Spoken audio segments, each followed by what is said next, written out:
includes the hotel, the shopping, eating, the tours, getting a facial, spot treatment. souvenir items. Souvenir items. I have to, let me just pick up from where the Congressman left off, because yung souvenir item is very important, because the economic benefits go directly to the grassroots. So when people move around, they go to Cebu, Bohol, Boracay, and then they start buying souvenirs. The ones who benefit are the locals themselves, not just the big establishments, but those from the community. What are some acknowledged obstacles that for this year, and how are you addressing it? And the second question is, what are opportunities that you could now, where you see, in terms of income, where you can develop? Well, much has been said about our infrastructure. It's a good problem in the sense that I would much rather have a small airport that is bursting in the seams rather than a big airport that is empty.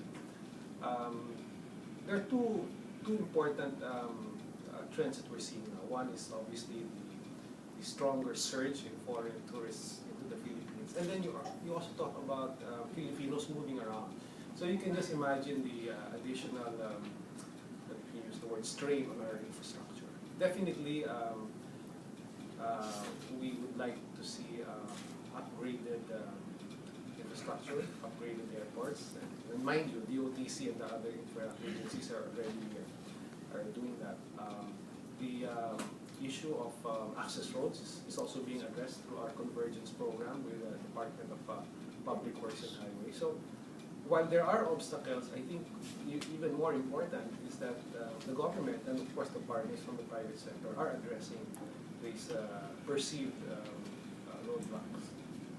The second and opportunities. Opportunities. Okay. Opportunities. I think when you talk about promoting the Philippines out there, it's interesting because when I walked in, somebody said, "Hey, there's a buyer from Monaco."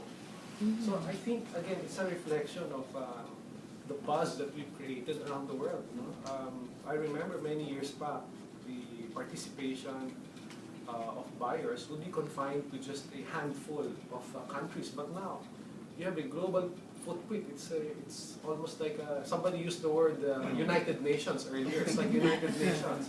So that's an immense opportunity that we see, and one of the instructions of Secretary Monimedes is precisely to identify those opportunities, whether they're in terms of new geographic markets or new niche markets, harness the potential, so that we're able to get the numbers up, get the revenue up, and most important, get employment up.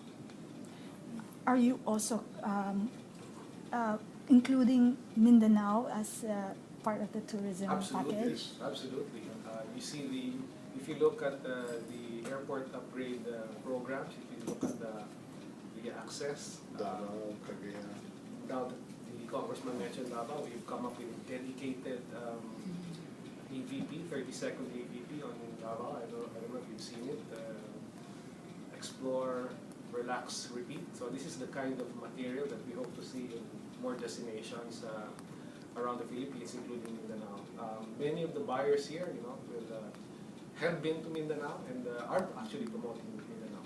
Are we confident about the security and tourism? Security is more of a perception issue.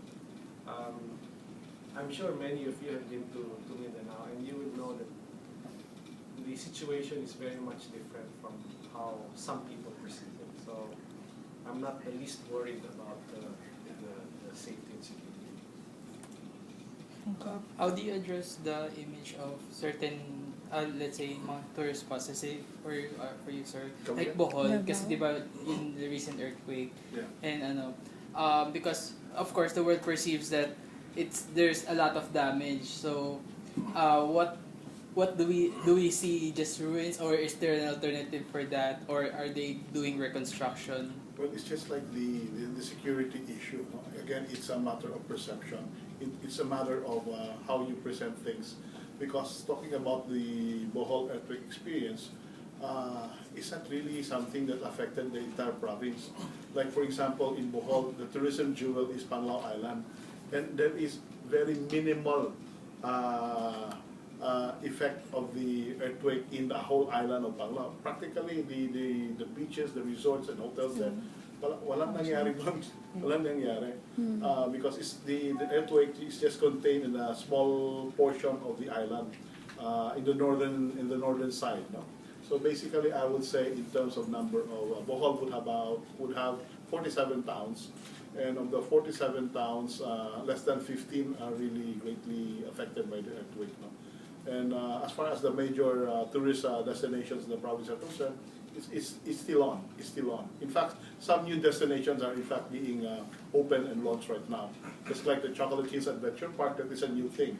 So other than going to the traditional destination of going to the Chocolate Hills complex run by the government, there is now a private sector development, which is Chocolate Hills Park Adventure Park, no? Which is a new thing. No? So other destinations in the province are also doing the same.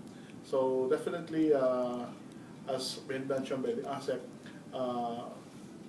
one of the ways that we do get to increase interest would be to have more destinations, develop more destinations. And this is what the government is doing. Under the Convergence Program, we're seeing to it that people and our guests would have access to these destinations. So the infrastructure support that is needed is being worked on by government today. So it's just a matter of time. Some are already completed, some are ongoing, and some will be funded next year. May I add to what the Congressman mentioned? I think there are lessons to be learned from the Bohol experience, and I find these lessons truly inspiring. I hope something that the other destinations can draw lessons from.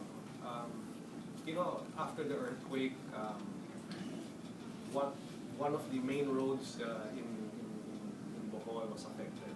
But in a matter of days, they were able to identify an access road. The view deck was partly affected, but in a matter of days, they were able to look for an alternative view deck. For a while, they had to stop the Lobok River cruise, but in a matter of 1 week, 1 week after the earthquake, it was up and running.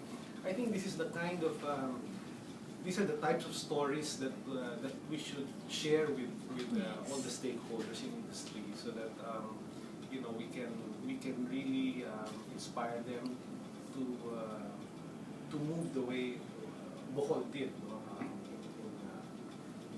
in October last year. October October last year. October 15th.